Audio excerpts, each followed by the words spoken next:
Ich habe ein riesiges Problem und dieses Problem heißt Deutsch.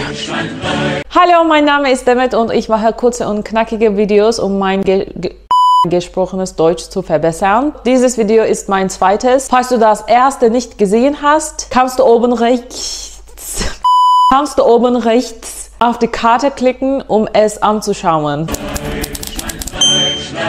Im heutigen Video werde ich darüber sprechen, wie ich mit dem Erasmus-Programm nach Deutschland gegangen bin und welche Erfahrungen dort ich habe. Welche Erfahrungen ich dort gemacht habe. Wie ich im ersten Video schon erwähnt habe, habe ich zwar Deutschübersetzung und Dolmetschen studiert, aber nie wirklich Deutsch beherrscht. Nach Deutschland zu gehen war eine großartige Gelegenheit, wenn ich deutsche Freunde gehabt hätte. Tatsächlich hatte ich eine deutsche Freundin, aber wir haben immer Englisch gesprochen, weil sie sehr gut Englisch konnte und ich ebenfalls. Auf Deutsch zu sprechen hat unser Gespräch verlangsamt und es gibt nichts Schlimmeres, als zu sehen, wie sich jemand wegen deiner langsamen Sprechweise allmählich langweilt. Jedenfalls habe ich den Einstufungstest für das Programm gemacht und wurde akzeptiert. Ich fand heraus, dass noch jemand an dieselbe Schule gehen würde wie ich, Ahmed. Ahmed ist heute ein guter Freund von mir. Ich habe ihn also auf Facebook kontaktiert, weil das 2015 war, und gesagt, hey, ich glaube, wir gehen auf dieselbe Schule. Wollen wir die Papierarbeit zusammen erledigen? Ahmed, der europäische Bürger ist und mit seinem bulgarischen Pass sagte, ich muss keine Papierarbeit machen, du Bauer. Und habe ich die Papierarbeit gemacht und selbst ein Visum beantragt. Aber wir sind zusammen ins Flugzeug gestiegen, um in die Stadt Köln zu fliegen. Ich wohnte in einem Wohnheim, das von der Schule gestellt wurde. Also mussten wir zum Rhein-Energiestadion fahren, weil sich dort das Wohnheim befand. Am Hauptbahnhof diskutierten wir auf Türkisch, wie wir dorthin kommen. Und ein Amca kam auf uns zu und sagte, Rhein-Energiestadion Starafta. Das wurde uns klar, dass Köln etwa 60.000 Türken hat.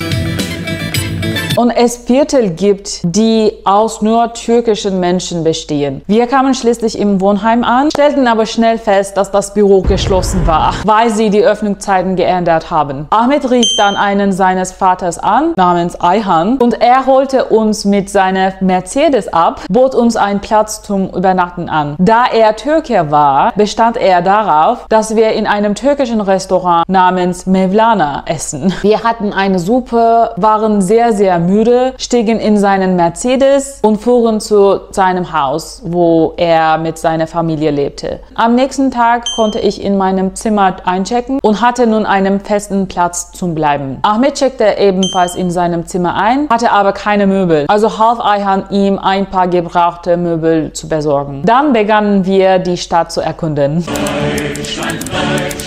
Wir besuchten den Kölner Dom. Ahmed wurde ermahnt, weil er dort Kaffee trank, da es ein heiliger Ort ist. Wir aßen Tantuni, Kebab, Falafel, Sushi. Versteht mir nicht falsch. Wir haben auch deutsches Essen probiert, aber seien wir ehrlich. Deutsches Essen kann mit der türkischen Küche einfach nicht mithalten. Und Köln hatte wirklich gute Restaurants. Wir haben auch das Kirschbier probiert. Mir hat es gefallen, weil ich den Geschmack von Alkohol normalerweise nicht mag. Aber Kölsch war sehr mild, also richtig lecker. Ich sah zum ersten Mal Primark und kaufte dort die meisten meiner Klamotten. Wir probierten lustige Brille aus. Ich kaufte ein gebrauchtes Fahrrad, weil jeder dort Fahrrad fuhr. Also wollte ich auch eines haben, aber es hatte einen platten Reifen. Ich dachte, ich würde es reparieren, aber dazu kam es nie. Und der öffentliche Nahverkehr war für uns kostenlos, weil wir Studenten waren. Naja, nicht wirklich kostenlos. Wir zahlten am Anfang eine geringe Gebühr, aber sie war sehr niedrig. Das waren also meine ersten Tage in Köln. Wart ihr schon mal in Deutschland? Lasst es mich in den Kommentaren wissen. Und selbst wenn nicht, erzählt mir, was ihr über die deutsche Kultur denkt. Im nächsten Video werde ich mehr über das Erasmus-Programm und meine Erfahrungen in Deutschland erzählen. Bleib also dran, um es zu sehen. Viva alles, viva!